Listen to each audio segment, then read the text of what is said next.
Okay. All right. All right.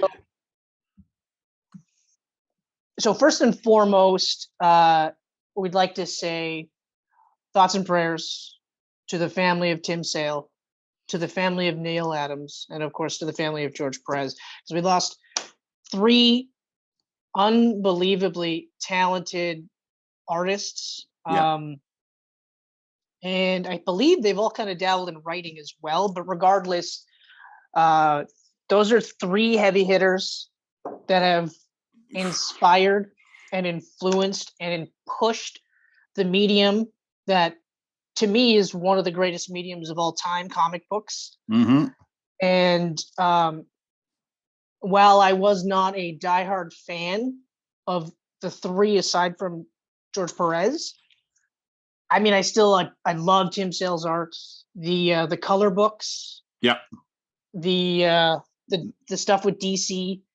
It's all just timeless, and especially for a guy whose style is definitely you either like it or you don't.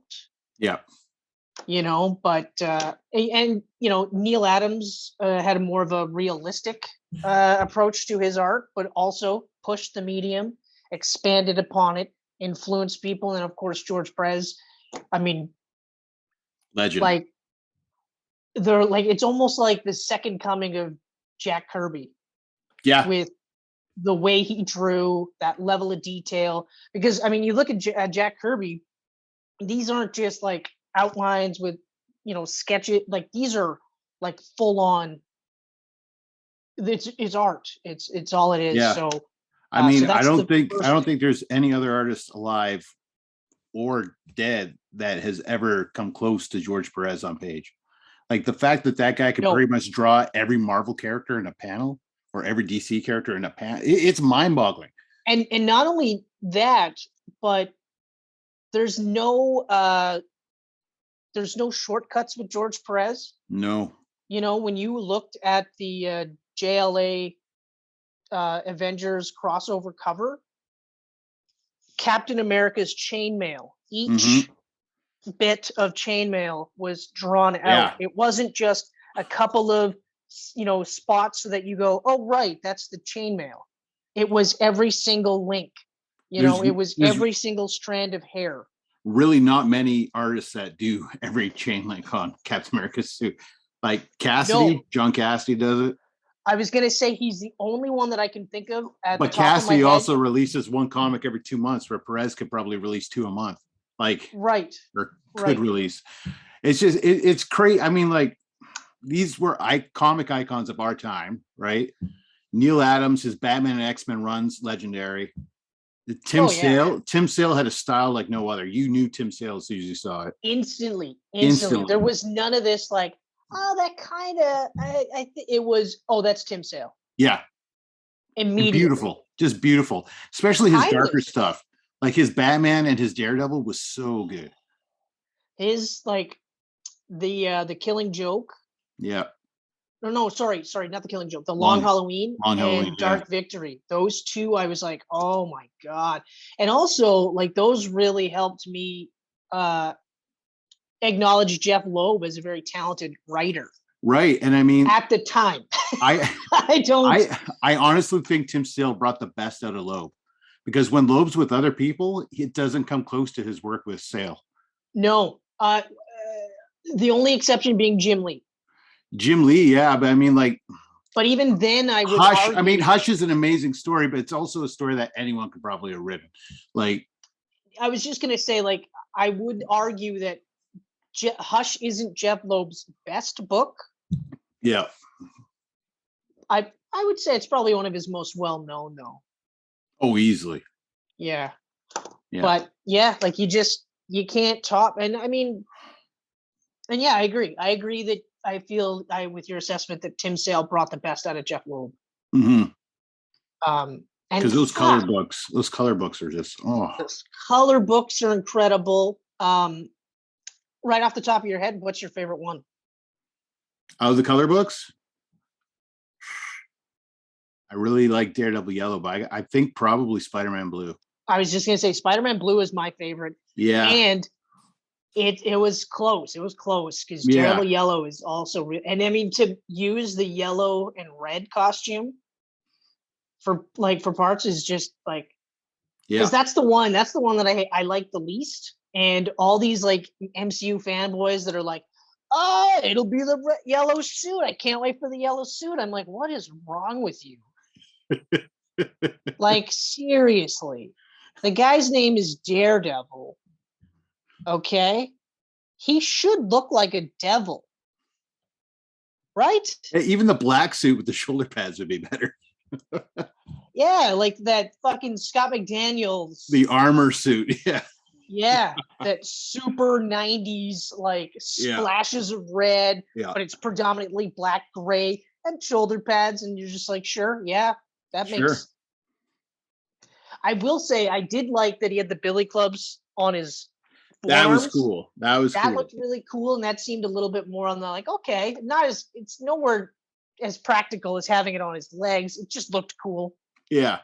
The shoulder pads are really the only thing that I'm like, That's the 90s. I'm surprised he wasn't covered in pouches. Yeah, I want to see some sketches because I wouldn't be surprised if someone was like, we could have 5 to 7 different pouches on him. Pouches are a necessity. I can't help but feel that like somebody sat there and said, yeah, but it's Daredevil. Like you don't see Daredevil, stitching up people in the street. Yeah. So it's literally just Billy Club. That's it. But anyway, so those 3 we lost this year, and like in pretty quick succession.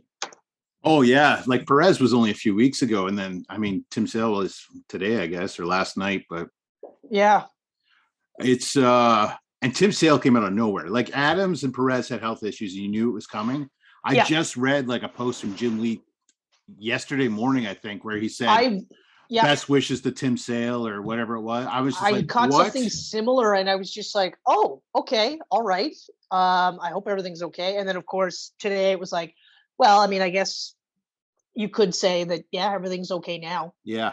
That's one way to look at it. It must have been a heart attack or a stroke or something quick. Well, fuck, he was only 66. Yeah, I know he's young. Only 66. That's ridiculous. Yeah. Okay, that's it. I don't want no more comic cars. Like no one else dies this year that I know. Yeah, like everybody. Like, actors, your family, my family, actors, families, comedians, animals. I don't want any no more deaths for the rest of the year. We're at June and I'm topped off already. Like that's it. Yeah. Like if you Geek Pantsers believe in God or any God, pray to your God that no one else dies. Okay. If you're Scientologists, I don't know that you pray to L. Ron Hubbard and Theta, but do that. Do whatever you have to do. Give them money, I guess. I don't know. I don't know the whole thing. I think you just jerk off the battlefield Earth. No, now we're fucked. We're fucked now because you had this. I was being very apolitical. Although to be fair, I don't see why they wouldn't be jerking off. Because that is their definite wet dream. That one. Yeah, really it is. I will. So. Little bit of brevity, and then I'll get to the conspiracy theory. All right. Here's a little bit of brevity. If you have not had pizza from the Tomlin subdivision, get it because it's really good. It's different. It's Detroit style. So Detroit style is like similar to a deep dish. Okay. Yep. But they don't put like tomato sauce on the actual bottom. So it's just crust, cheese, then they have pepperoni, and then it's like streaks of pizza sauce on the top. And it's really good. It's really good, and it's crispy too, very crispy. I like crispy crust. Yeah, but even like the bottom of it is crispy too. Did you order it like Skip the Dishes or did you go there? No, you got to go there directly. They're only walk in at this point. They're across the street from the Prospector. Right. They're on Cumberland, right? Yep. Yeah. Yeah. All right. Well, I will be trying that. That's my shout out. Now, this conspiracy. Okay. Ooh, okay. I don't know if you've heard, but in the last 24 hours, approximately, Vincent McMahon. Oh boy. Has been hit with not one, but two big. Well, he's been hit with one lawsuit, and he is currently being investigated for hush money that he may or may not have given to a woman that he may or may not have been consensually sleeping with. Oh, he was. Yeah, he definitely was. He was. Okay. He was. Yeah. But here's the thing. Okay. So a few years ago, a gentleman by the name of Nick Khan was hired by the WWE to help them save money. Okay. And this was, my understanding was, this is pretty much his MO was, you bring this guy in, he looks through it, he trims the fat, he figures out ways to make money. Okay. Yeah. So the current situation that the WWE is in, where they're making so much money that they don't have to do anything that they don't want to do. Like if right today, if every single person in that audience continued to boo Roman Reigns, didn't purchase any of his shirts, and were visibly seen leaving when he's on screen, if they still felt that he was their guy, they'd still do it and they wouldn't care.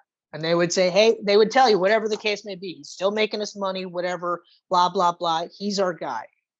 You'll never see another Daniel Bryan situation where they revolt, where the people sit there and go, fuck this shit. Okay? Like, they booed Rey Mysterio.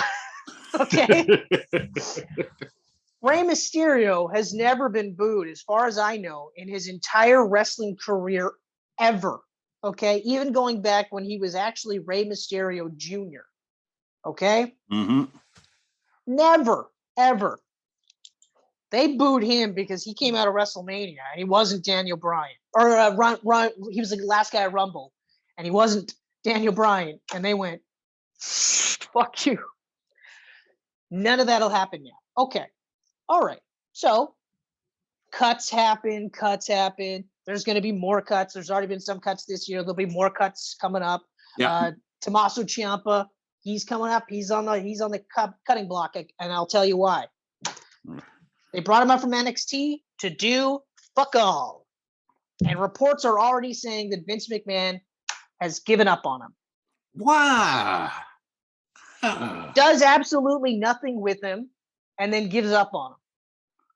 Meanwhile, this guy like carried nothing NXT on his shoulders. So nothing happens because he does nothing with him, right? Yeah. And then he goes, well, you know what? It's just not working out.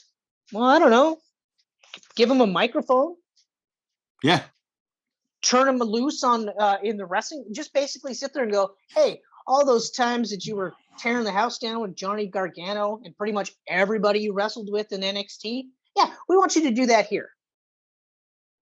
Nah, you know what? Fuck it. We're not going to do that at all. In fact, not only are we going to do nothing, we're going to blame it on you. You're the reason why you can't get over. I heard a rumor that he was going to be in the Judgment Day. Yeah, but then again, I also heard a rumor that one of the reasons why Edge was kicked out of Judgment Day was because they wanted to make it more supernatural, and Edge was a hard no on that. Which is weird, considering he was just doing the Brood thing last year. Yeah, but maybe he wanted to do it a little bit differently. Yeah. You know, and also, in all fairness, after what happened to Bray Wyatt, do you really want to do supernatural shit? Yeah. Or the stuff with Alexa Bliss? I know you liked that storyline. I absolutely hated it. I loved it, and I'm bummed it's over. I am thrilled that it's over. Actually, I shouldn't say that. Because while, yes, I am happy that that's over and that character is done with, now they're doing sweet piss all with Alexa Bliss. Yeah, I wouldn't be surprised if she's on the cut list. She's probably on the cut list. In fact, I would Liv Morgan, I think, is also on the cut list. There's so many.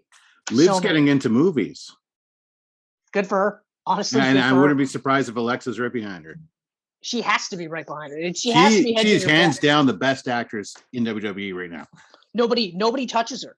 Nobody touches her character work. And that's where I was saying, like, it's hard for me because while I hate the character, she's done so good with every single thing they've given her that it's just like, you know, you want her to succeed. And it's like, okay, fine. If she's going to be the female fiend and she's going to destroy the division, like, okay, I'm fully going to support her for it because like, just because I don't like the character or the story doesn't mean I'm going to be like, and also fuck you too, Alexa. No. I understand how that works. You're working for a company that's like, oh, you don't like that? Well, get the fuck out of here. Yeah. You don't want to do whatever I tell you to do. And even though I'm yelling at you like you're a piece of shit, you can leave. So no. Okay. So let's get back to Nick Khan gets hired, right? Yes. Okay. But now everything's going good. Everyone's making money, blah, blah, blah. But now we look at 2022. How many McMahons are left?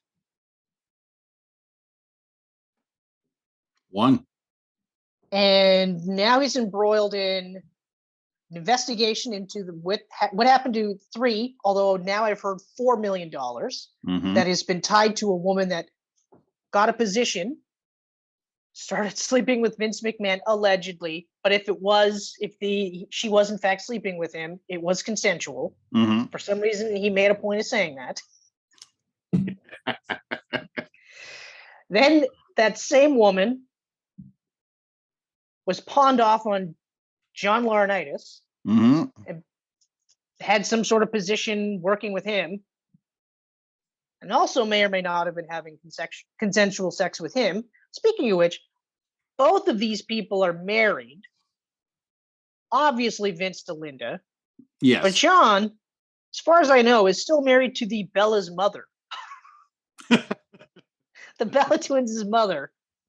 So that means he's fucking like family with Daniel Bryan, the Bellas, all of this. So he may or may not have been had that one. I don't know if, but it was implied or inferred that, okay. So that's like $3 to $4 million that the SEC is trying to, like, they're trying to track, well, what happened here? Like, you tried to cover this stuff up. And sure, Vince, you know, and WWE are cooperating. Yeah. Because they don't really have much of a choice. You know, like when they were like, yeah, we're cooperating to the fullest extent. It's like, okay, but you don't have a choice. Like, you're caught. Yeah. They've got you caught. They're going to figure out everything and it's all going to be out. But the other part is the lawsuit from the XFL. And that was a massive one. So we say goodbye to Shane. And to be fair, that should have happened. Yeah. I know you were still like, yeah, but it's Shane McMahon and this and that and the other thing. But the more you've heard about it, I hope that you're kind of like, yeah, okay, all right. Because the reality is, if it was anyone else but a McMahon and it was pulling that shit, you'd be like, okay, you got to fire the guy. You can't have a guy that's like, no. You active wrestlers are secondary to me. I'm the destroyer of all that is. And it's like, oh, how long have you been wrestling? Oh, I barely wrestle. My entire life, I barely wrestled. Sure, I bumped like a fucking crazy man, you know, back in the Attitude Era. Sure, I'll give him that. And some of those matches were like, holy fuck. And only because it was Shane McMahon, you know? But, and even when he came back, I was like, holy fuck, he's back. This is awesome. But almost immediately I was like, oh, right, I forgot he's Super McMahon Jr. So, okay. All right. That's, to be honest, it sounds like a fucking weird message that you've got guys that wrestle all year round. But then this guy, any McMahon, can show up in the ring and all of a sudden they're instantly a threat to any wrestler. Yeah. I had no idea he was planning on winning the Rumble. Yeah. Like when he lasted long in the Rumble, I didn't really think anything of it because, I mean, there's been fucking nobody's lasting near the end. But the length of time didn't bother me so much. And I'm cutting you off only because it was the shit he was doing. Which I never knew. Like the whole firing punches. seemed like it came out of nowhere. Yeah, but because I also like watched the match, right? So Yeah. You don't have Shane McMahon like eat punches from Brock Lesnar and act as if they're nothing, and then follow up with the worst worked punches I've ever seen in my entire life on Brock Lesnar as well. And could you I get it, you're a McMahon, so obviously your ego is through the roof and your cojones are so massive, but it's like, I'm glad people were in the office going like, hold on. You're going to eliminate Brock Lesnar, Drew McIntyre, like all the, you're gonna eliminate all of them, and then you're gonna go to WrestleMania, and what are you gonna do? Beat Roman Reigns? Yeah. All right, get the fuck out of here. You're fired. Like, get the fuck out of here. Okay, all right, but that was justified. In my opinion, that was justified. Yeah. But now Stephanie McMahon's gone. Okay. Mm-hmm. And they're burying her in the media. Oh, yeah. They're saying like she didn't really do her job well. She was just terrible to deal with, blah, blah, blah, whatever the case may be. They blame a whole bunch of shit on her, but she's gone and she's probably never coming back. No. And now Vince. No, that writing was on the wall as soon as like Triple H was getting shit on the whole time he was out with recovering from a heart. But now apparently he's back doing something.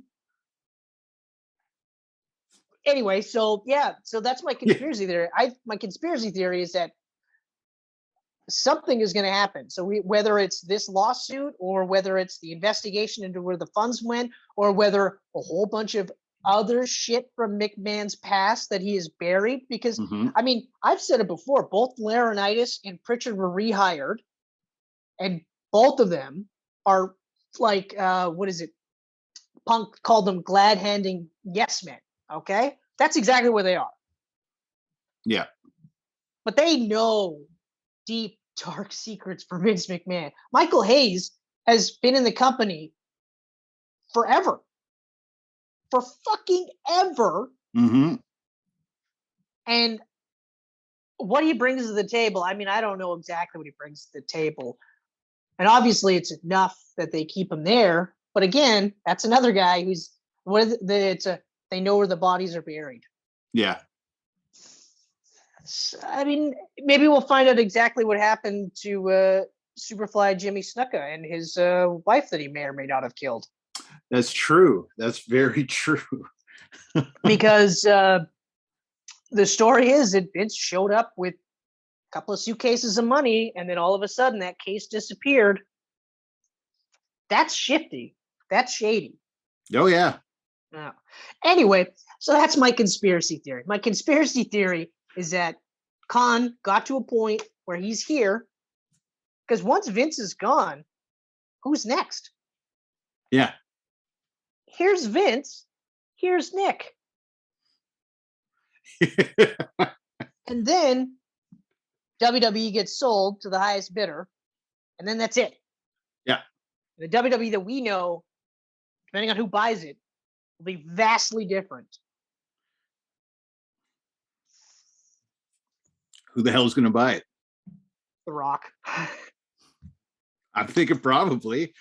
He's the only one that I could think of that would buy it, and it would be good. Yeah. Or Triple H and the other two McMahons combine themselves to get enough capital to do it. That's the only other option that I think that would be good for them. But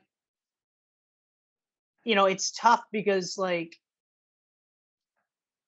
I mean, Triple H with NXT when it was at its height was on the app. Like, it wasn't on regular TV.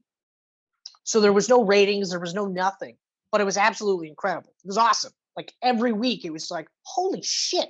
It reminded me of like Raw, not so much where it's Crash TV, but there was always something for everybody. Mm-hmm. And there was always awesome matches. Because that's one thing a lot of people don't really talk about the Attitude Era so much, is that there were a lot of phenomenal matches from bottom of the card to the top of the card. And Vince Russo doesn't get enough credit for where he's trying to make sure that everybody's got something to do on TV. Yeah. Okay. Like even in WCW, it was the same thing. He was trying to give stories to as many people as possible. You know, he just didn't have anybody to say, no, Vince, you can't do that. This is what you can't do. Okay. But anyway, so that's my little conspiracy theory. And also a little addendum. Apparently, rumor has it that Sasha Banks is in fact released. There's no confirmation, but apparently that's the word. Is she got released, but no word on Naomi. Well, she's released for now till Vince is fired. And then she's back. But Sasha's a tough one. I don't know. It's tough because I'm not going to take anything away from her. She is one of the most marketable women on wrestlers on the roster. Not just women, just wrestlers, period. She's one of the most marketable. She's a proven needle mover. They've actually got it so that they know that when she's on, people start watching. They will have to decide if all of that is worth the backstage attitude. In this case, I feel it's 100% justified because we talked about this, and I do feel like it was a situation where, well, first of all, we know for a fact that prior to Ronda Rousey coming back, it was going to be Charlotte versus Sasha for the title at WrestleMania. Okay? And then all of a sudden, Ronda came back, and this is where it's tough because I love Sasha Banks a lot, and I just sang her praises, but in terms of money matches, her versus Charlotte isn't as big a money match as Ronda versus Charlotte. It's not. Or Ronda versus Becky Lynch. Or Ronda versus pretty much anyone else on the roster. Like, it's really hard to justify that. And I hate to say that because I'm also very critical about part-timers, you know? And Ronda's a deserved part-timer. She's in that Brock Lesnar, now Roman Reigns mode. Oh, don't let me forget about Roman Reigns because it's fucking hilarious. Fucking funny as hell. You'll get a huge kick out of it. If you don't already know, you will in a minute. But as I was saying, so, you know, this, if Ronda's calling me up and saying, yeah, I can wrestle and I can be ready for WrestleMania, and I've already got Lynch and Belair penciled in, sorry, Sasha, I am going to put Charlotte and Ronda, but they tell her and they say, hey, you and Naomi are going to work tag now, and you guys are going to win the tag titles, and you're going to build up the tag division. So just like you and Bayley did during the COVID era, you're going to do the same thing here, and we're going to make it so that the women's tag titles are actually a featured, prominent, big deal. Yeah. Right? Yeah. Okay, fine.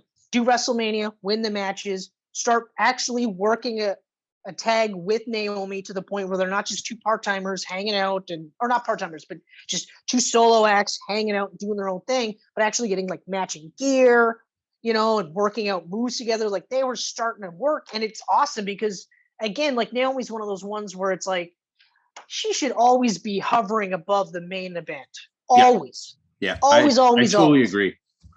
Like, I'm not saying she's always at the top, but she's got to be like that Chris Jericho or the Chris Benoit or like the Kurt Angle, where you're just like, we need somebody, boom, slaughter it.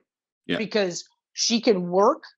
Like they always say she's the most athletic woman on the roster, which is true, but she can also work really good matches with anybody. And she's working the WWE style because that's pretty much all she's ever known. And she can actually cut pretty decent babyface promos and fairly decent heel promos. And I actually kind of thought that she could have used the Glow character, tweaked it as a heel, and start telling people, well, now you can feel my glow, you know? Yeah.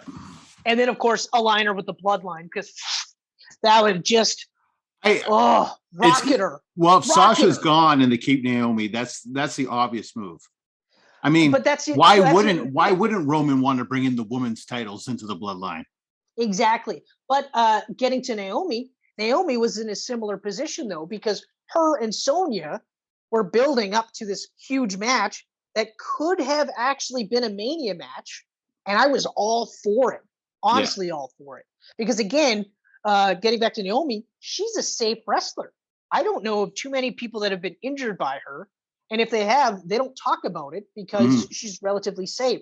So for Sonya to be out of action for so long, to be paired up with Naomi, that's, but instead Ronda came back. So they switched everything around and said, okay, they rushed through that feud. Okay, fine, whatever.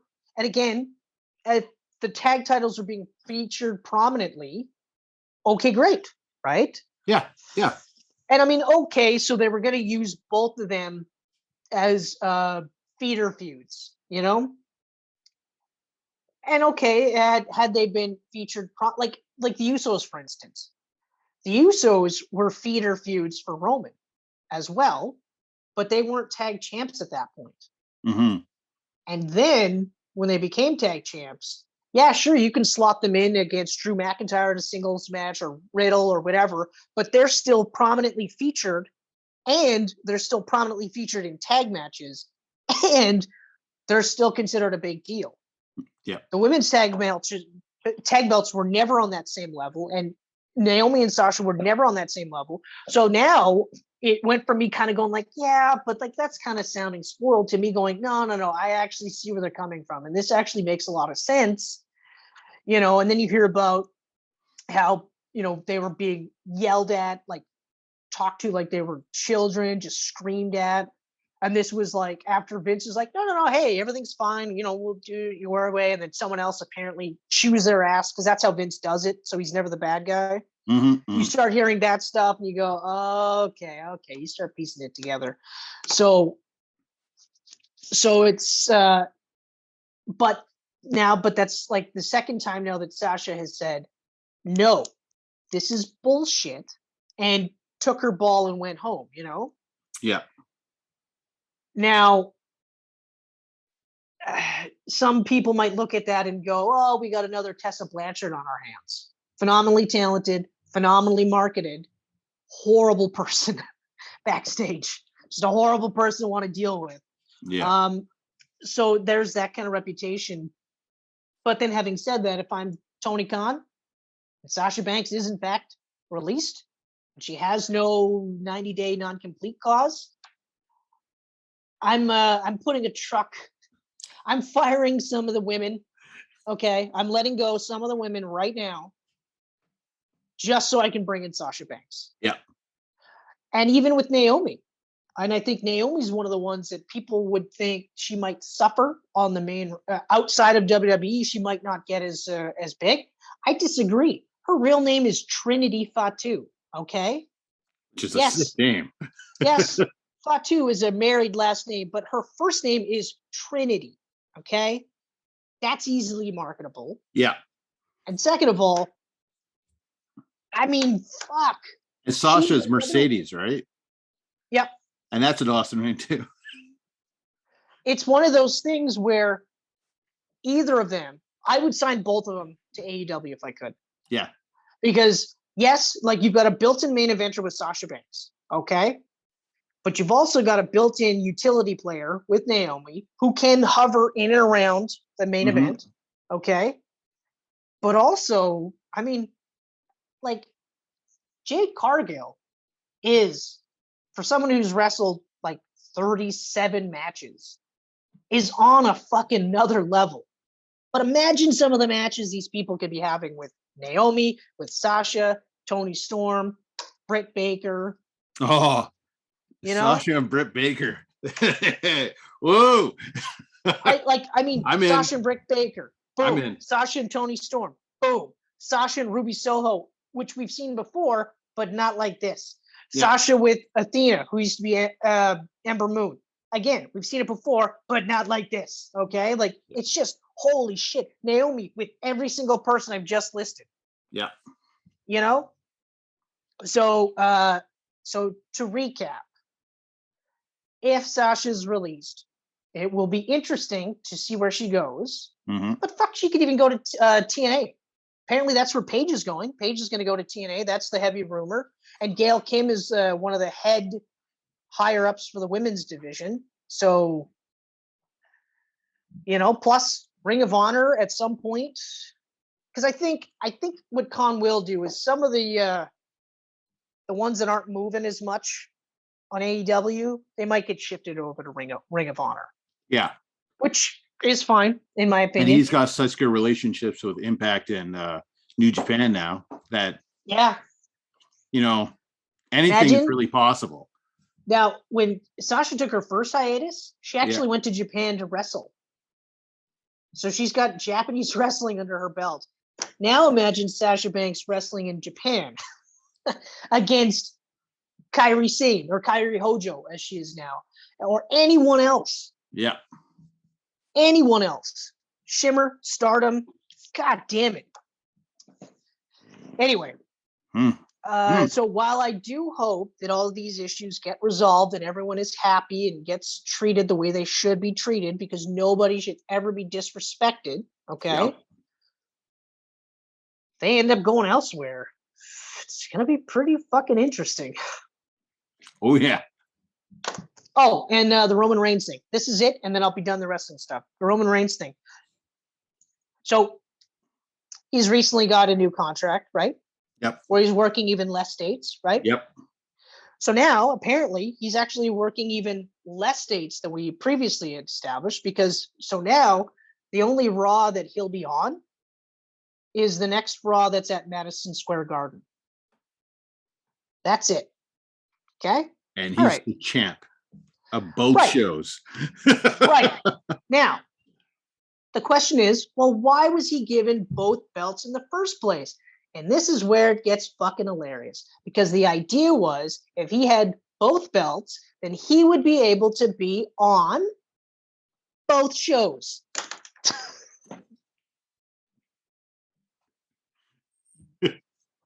So you're Roman Reigns and you're sitting there and they're going, okay, all right, here's what we're going to do, pal.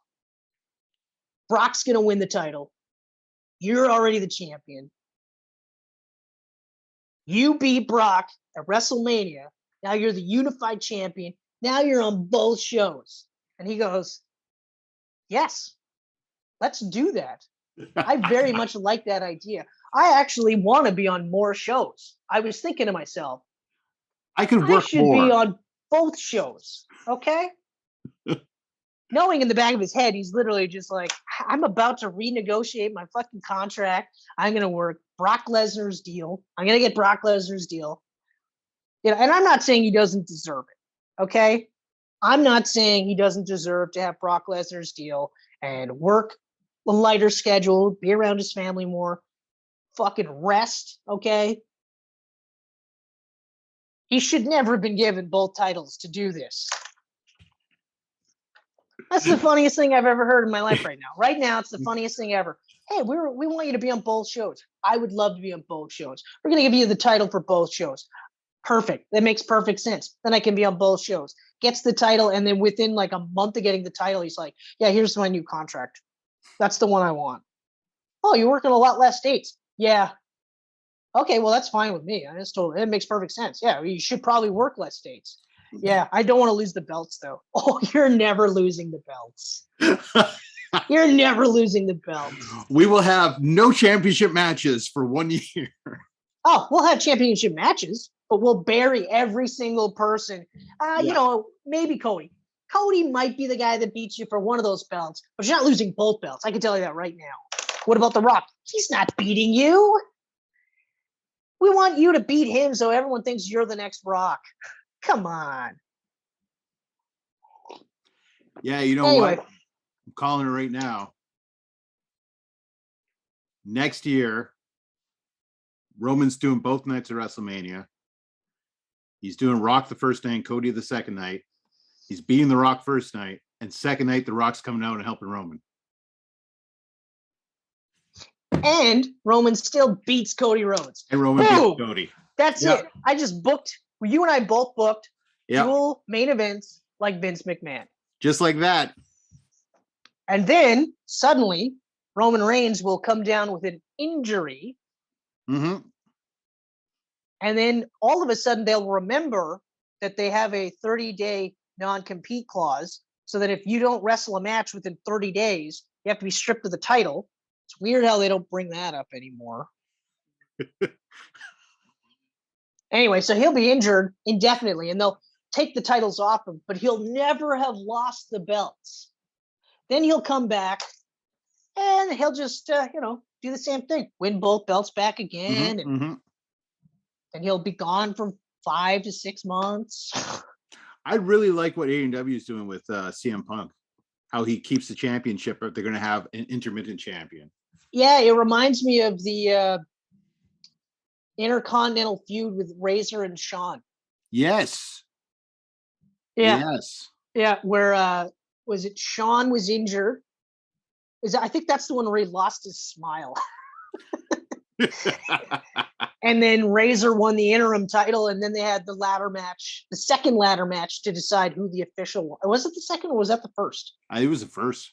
Oh, it was the first. That's right, because both belts were up top. Hanging. That's right. And Razor won. Yeah, the bad guy took it. Bad guy. So yeah.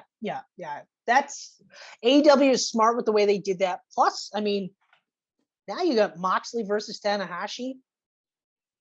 I mean, fuck, the Japanese John Cena. Like, that's going to be a fucking crazy good match. Plus, you've got, like, Mox, who is healed up, rehabbed up, I think Mox winning it is a safe bet. Oh, yeah. Yeah, I think so, too. I think if... unless MJF comes back. Well, if it was me, I probably would have booked Tanahashi to win. But I mean, we don't know how long Tanahashi's got, like, his dates are there, because I think he does. No, that's not true. I know exactly what happens. He does this, and then he immediately goes to the G1 Classic. Okay. And that's like 6 weeks where he's off back in Japan. So you don't put the title on him and then have him leave for 6 weeks. No. So obviously Mox is going to take it. But my immediate answer was almost immediately have MJF take it. Yeah, almost immediately. And honestly, make it bloody too. Like, make it brutal. Make it so that they don't think, like, obviously no one's thinking that MJF could beat Moxley. He doesn't have to be clean. Nope. But kind of make it a little brutal. Make it look like Mox got beat up by 5 different guys. But I mean, we'll see what happens. Mm-hmm. Oh, speaking of MJF though, I will say this, and then I think I'm done with wrestling. One of my favorite lines recently was, I guess somebody asked Matt Cardone, who used to be Zack. Zack Ryder. Zack Ryder, yeah. Yeah. Okay. They said, "Hey man, like, do you think this MJF stuff's a work, or do you think it's real?" And he's just like, "Who the fuck cares?" Everyone is talking about him right now. Everyone is talking about him, whether it's a work or whether it's real. Doesn't fucking matter. And also, this is the business. Whether it's a work or not, you thinking it is or isn't. That's what we do. Yep. That's the whole purpose of what we do. I've embellished a bit more, but essentially it was, who the fuck cares? That's exactly what we do. That's the business, and everyone's talking about him. So good for him. And I was like, man, he's not wrong. Nope. Not wrong. No, and I love it. I love it too, because there's no, like, old school, like, ego where, like, you work yourself into a shoot. Like Undertaker worked himself into a shoot where he had to kill Chronic. Yeah. Like, they all had to kill the WCW guys. But it's like, your boss fucking hired them. Your boss fucking hired them. But yeah, sure, you're the guy that's got to kill Chronic because you were at war. Yeah. Yeah. That's another one too, when they act like they were in war. It's like, yeah. You're right. The fake bullshit war of ratings between these two companies is definitely like having bullets fired at you, bombs dropping on you, and you've sat there and said, "I'm willing to die for my country." You're right. It's the same fucking thing. Totally. I don't even know why we're arguing this. Mark Calloway is a saint, by the way. That's how I should have said that. I should have said Mark Calloway worked himself into a shoot. Because The Undertaker, one of the greatest characters and wrestlers of all time. Mark Calloway is maybe he's a great guy now, but he's a pretty shitty human being for a long time. We just didn't hear about it because the internet wasn't as prevalent. Exactly. Yeah. And kayfabe was still big because they were like, you don't talk about this kind of shit. Yeah. All right, but I'm done. Do you got anything else to add for wrestling? I got nothing. Gotta say, guys. So thanks again for joining us on this for the interim COVID Geek Pants Zoomcast. Mm-hmm. And we'll catch you on the next one.